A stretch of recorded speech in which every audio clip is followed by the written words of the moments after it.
head down here comes in contact, that trigger doesn't get stiff. So what am I telling you?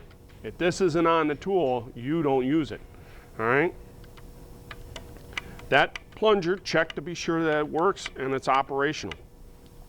The next thing about this tool is the charging handle. Okay? It's spring activated. You notice that there is some white and yellow plastic on these nails. What that actually is a glue, because the speed of the nail going out heats that glue up and it melts the nail in there. It gives it a little sealant. Now I'm going to show you, and there should be extra nails in the kit. If there isn't, just let us know. Now we have different sizes, but for safety I'm going to show you that doesn't matter what nail size you're using, we're going to ensure that the nails never hit the concrete. All right, just like a weapon, nails got to be pointed down. Now this will fit in either way. All right, and there's a little slot back here. Okay, slide that in, and you notice that it goes over some sort of a spring retainer. All right, just gently push that forward all the way down until it stops. Now you're going to take the charging handle, move the charging handle, and at the same time you're going to see those bullets head backwards. But at one point when it's all the way back, all right, the teeth, all right, on the charging handle are going to grab and push the nails forward. It's going to keep pressure on it, all right? Now the gun, the nail gun, is ready for operation. It's air driven. Now if something jams up on this, let me know. Let the staff know and we'll take care of it. Again, air driven. Close your box, set it off to the side. Now somewhere in the vicinity you're going to find a board that has at least 3 2x4s on it, or a 4x6, or something that's really thick, so the bullets will not penetrate down through there onto the concrete. Now I see some people, they want to try to operate this with the board up on the ground, up off the ground and on the table. Bad idea. Why? Simple. If I'm trying to fire it right here and that happens to hit a knot or something goes wrong, where is it going to hit me? Absolutely. Now I'm going to have a lot of internal injuries. Okay? For safety factor, we want this down on the ground. All right? Be sure it's stable. You grab your air hose. For those that have never used the air hose before, all you have to do is pull back on the receiver, release pin, disconnect it from the air hose nozzle, and with your left hand, if you're a right-handed person, grab the gun, and you notice where my fingers are at. It's not on the trigger, over here. Pull back on the connector and shove it up in there. Now, give yourself plenty of room, freedom here. Put your safety glasses on, your gloves, of course. Now, you'll notice that, remember what I told you, as long as that plunger is not activated, meaning pushed down, it won't fire. Well, don't always believe that. I've seen them where people have fixed them so that they will do that. All right, my finger, just like on a handgun, is to the side by the trigger, okay? And I'm only going to use the tip of my finger. I set it down, get it parallel, all right, and then flip my finger on the trigger. Now you see the glue right there? That's what we're talking about. It gives you a little bit more adherence into the wood. Again, flip the finger. You don't have to manhandle it, all right? If you want to put your hand up here, just understand that when it goes off, there's going to be a burst of air coming through here. All right? Now, this is what happens if you try to use too much of your finger. You're going to get a double feed. All right? That was using too much of my finger. What I also want you to understand is once you've done 5 or 6 nails, single shot, now we're going to do what is known as a roofing technique, where you're holding your finger on the trigger. See, I put it in, but remember, until that plunger comes in contact with that wood, it should not go off. But I'm always watching where I'm at, who's around me. I come up, I get about 2 inches above the work, and I push down on it.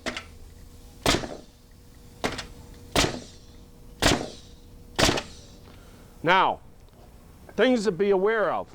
Do not try to push into that knot. No knots, and try to stay away from other nails. If it hits a knot, it's going to go. How far is a question, and what action it's going to do is another question, because it's going to take off. Once you're done, put it back in your hands where you're comfortable. Release the air. The tool now is safe.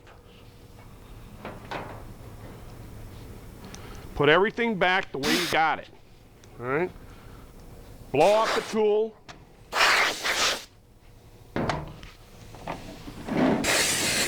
The box if need be.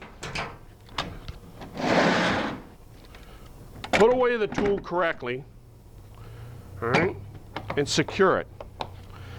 What I don't want to see is people manhandling this stuff. I'm not overly concerned about the cost, but I'm more concerned about the safety. You know, when you're dealing with something that costs $500, you want to be careful. But if you are not taking care of this equipment, the next student that may be totally ignorant of the situation grabs it. Now we got a problem on our hands. So for the safety of yourself and others, please take care of all this equipment. All right, let's continue on with our tasks at hand. You'll see that in your worksheet for the lab, you're going to learn how to use the tri-square. Tri-square is typically used on small pieces of equipment, anything that has less than 8-inch distance or width on it for marking. It's very true. All right, and of course, the cheaper ones, they'll start to slide at the handle, but if you're going to want to be precise and stuff, just get a good one for about 10 bucks. Your local Home Depot, Lowe's, wherever. All right. Now, what that also does is it's designed to help square up pieces of wood. Now, typically, you're going to end up doing it on the edges. All right. So if let's just say we're taking this portion of the edge of the wood, we're going to set the blade or the handle onto it, and then you're going to look across and see if there's any gaps in there at all. If not, you know that this is a 90-degree angle right here. All right, and it's ready for use. All right, but you also want to ensure that you always check all the sides of the wood. All right, so this is, we know that this side here is true. So we come over here, we check it. Now you see the gap in there a little bit. That's just because it isn't planed. But this is what you're going to see in real life. All right, so you got the end, you got the edge, and then you got the face. So you come, and you notice I'm always on my true side here. So I'm coming down, and I'm just sliding it down, okay, to make sure that everything is true to my edge. All right. If not, then you'll start coming into where the joiner or the power planer or even the main planer will take this down to where it's level. All right. This also has a little level plumb. Okay. You can adjust it depending on if you're trying. This is mostly used with EMT, electricians, if they want to be sure that they're true 90-degree angle, whatever it might be. Be sure that the bubble falls between those lines. All right? If it doesn't fall between those lines perfectly, then it isn't true. That's enough on this. Pretty simple. You're going to show the instructors or lab techs how to do that. So now we're going to work on the Carpenters Square, which you already have some basic knowledge about. We're just going to enhance that knowledge. Now remember, we're going to do everything such as stairs and rafters and stuff like that are built off of 612, 812, 312 pitch. Now you should already know what the pitch means or the slope. If you don't, please look that up, all right, and understand that concept before trying to do this exercise. It'll save you a whole lot of time. Now, I am going to try to use the outside edge of my blade, my heel, and my tongue on my tool here. Now, what I need is my pencil, and then, unfortunately, these days, my glasses. Now, in your exercise, it talks about a 612 pitch. Well, what you do is you bring it down here and you got 6 inches. What that means is for every foot, it goes up 6 inches. So what I do is I set my 6 inches right here on the edge of that 2x4. Okay, and you notice I'm doing it on the outside. So if I'm doing this on the outside, I got to take my 12 inches from the outside. And I rotate that so gingerly until it's flush up against the edge. I recheck to be sure that both of them are in the right position. Come across on my 6-inch side. All right. There's my 612 pitch. If I cut that off and mount it on my top sill plate to my rafter or center beam, that rafter right here is going to fit right in there, as long as I have my the distance correct on that. Now, that's how you use that, and you're going to be doing 2 different exercises on that. I think it's 612 and 312 on a piece of scrap, a 2x4. All I ask you to do is just mark it 612, all right, so that the instructor or lab techs know exactly which one you're working with, so it's easy and quick to check on. 6/12, all right. That's the extent of using that tool right there. Finally, the line level. Now, we use the line level for doing our batter boards, ensuring that everything is level with what we're trying to get accomplished here. You can go to Home Depot and get these for like 50 cents a piece. But, again, quality. These are probably sufficient for what we're going to do around here. If you're going into the trades or you're going to do a lot of leveling, get some really good, decent tools. All right. I think this is a Harbor Freight Special. All right. 100% plastic. Okay. Now you notice that there's 2 little slots here.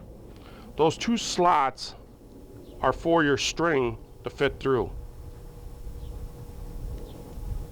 Okay. And they slide. You don't want any knots in it. All right, you want it just to slide because you may need to move this back and forth to check your line. Okay.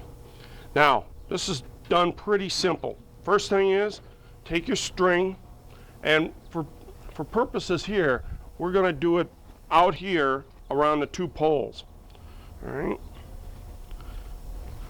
I can just let this go, unwind itself. Now, it doesn't matter where you tie the first hook here. It really doesn't, because we're just training. All right. but just don't tie a knot in it. Tie it so that you can undo it at the end of the exercise. All right, now I picked up my string. And for this exercise, I'm just running it between the two posts out here. Now, if this string happens to get knots in it, or somebody's abused it one way or another, just come on in, let us know, we'll get you a new string. Now, of course, the easiest thing for right now is once I have it up here, I don't know what that distance is, I don't care. I just want to know if this line is level right now. So I attach my level to the line. Get any air bubbles out of it as possible. Now I couldn't have been this lucky. All right, that's pretty close to it.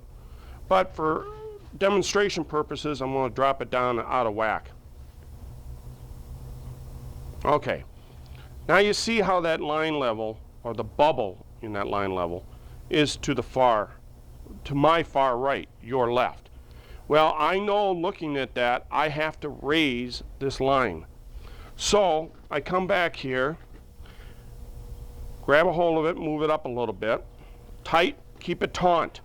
Okay, if there's any slack in this line, it's going to affect it. Now see the difference in good quality stuff? You see how that's offset? It's kind of canted. All right, now some people would say that that's level. Wrong. Okay, you notice how it's to the one edge there? So I still have to loosen it up a little bit. And I mean, you're only checking it with little bitty movements. All right? Keep it taut. I could even move this up a little more.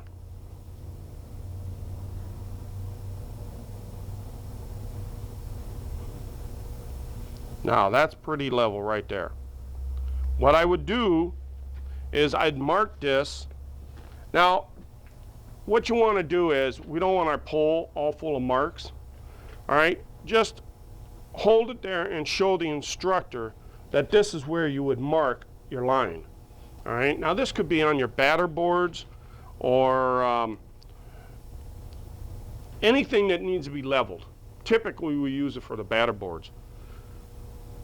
Now, once you're done with this, please roll this thing back up so it's not in one big knot. All right, and remember, like every other thing in the course, if something breaks, just let us know. We'll help you. We'll take care of it. We'll get it replaced. This is a hands-on lab, so things break sometimes. All right. If something comes up missing, let us know. We'll get it fixed for you. All right. That's the line level. We've got our Carpenters Square for our pitches. We've got our square, tri-square for checking out squareness of wood and stuff like this. Now what we're going to work on is the table saw. Okay, now we're going to start the what known on the street is a chop saw. Now I don't want to sound silly or anything, but there's a wood chop saw and there's a metal chop saw. Now the reason I emphasize that is because we've already had somebody try to cut metal with the wood chop saw, the portable wood chop saw. It isn't really great for the blade.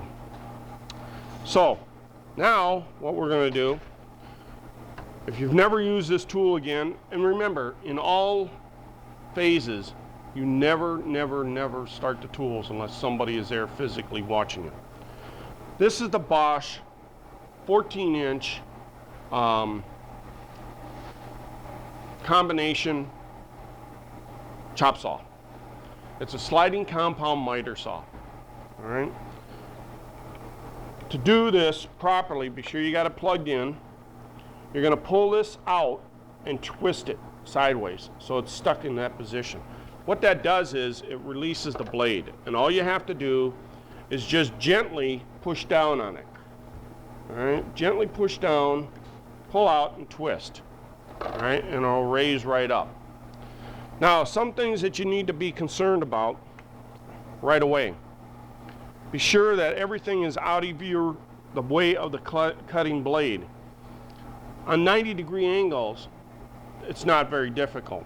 But when you start bending miters and angle cuts, now you have to pay attention to the wings out here. All right? If they're too close, you'll cut right through them. And trust me, the very first student that did it drove a blade right into them, brand new. Wasn't 2 hours old. So you're going to get 2x4 out of the scrap. You're going to sit here and measure 4 inches. Now, we're not really set on preciseness right now.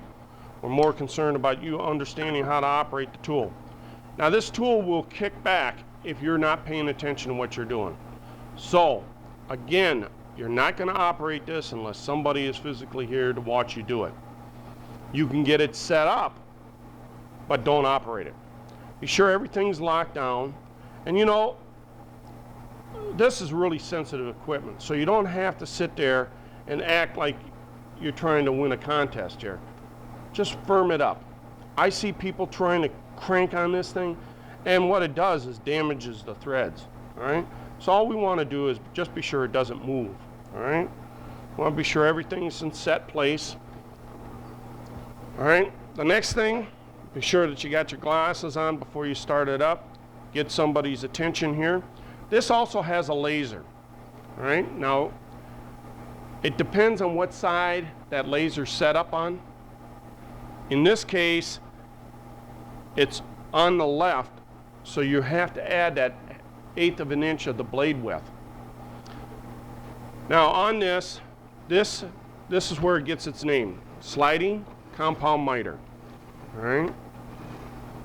When we use this, some of you may have seen the miter saw, the chop saw that they call it.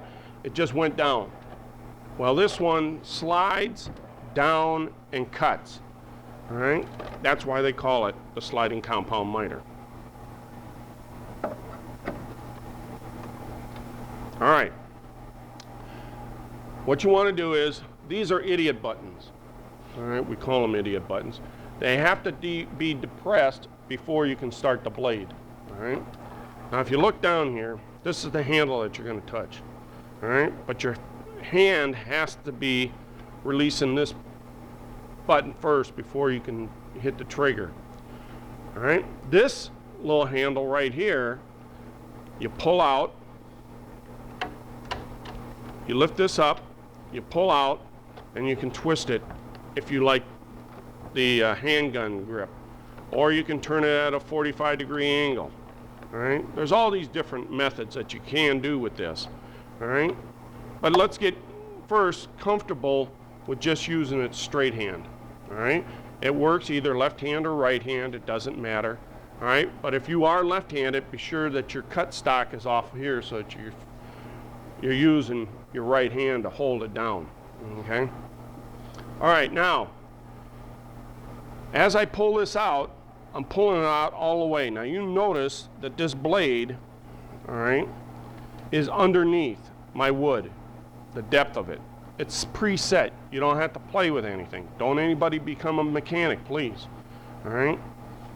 Now, when I go in there, I'm going to cut straight through and at full power. I do not let up on my power until I am cut all the way through. This will stop, so you're not going to cut anything else off other than the wood. Now, if you're not comfortable holding the wood with your hands, you can use this little device here. This device will set right down on top of your wood to a designated distance. Oops. And you can clamp it down, okay?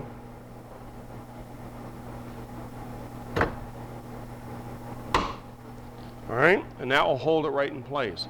I personally do not trust that. I will also hold it with my hand, all right?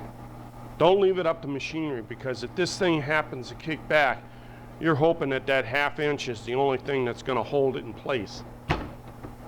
And that sometimes happens to the best of us. All right, now, we're all set up, ready to go with this. All right.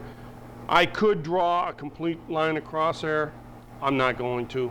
All right. I want to be sure that you understand how to use this tool. Because remember, when you get done with this course, you can use the tools at any time as long as you've been through this briefing. All right, now, like I said before, there's a laser line, and I'm going to show you that laser line. You may want to come around this side. Okay, now there's a laser, okay? And that laser will show up once you start the blade.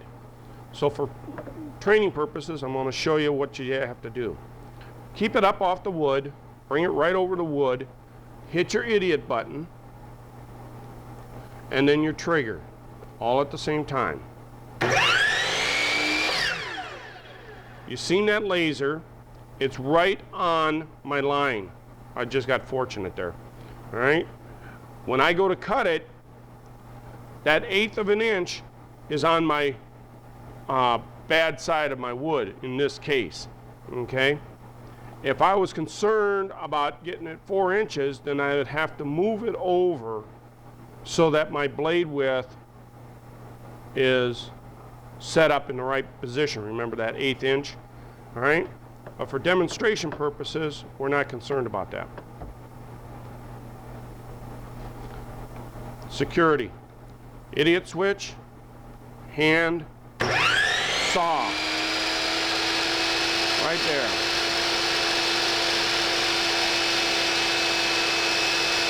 See where that is? See where that line was and where my blade cut is? This is what's considered waste. So you have to be paying attention, because if you want 4 inches of wood here, well, now I'm an 1/8 of an inch short. All right, and trust me, a lot of professionals do that when they're in a hurry. Okay, so be sure that you understand where your line is and what side you're cutting them from. So again, we're going to come back, start it up, and cut all the way through in one motion.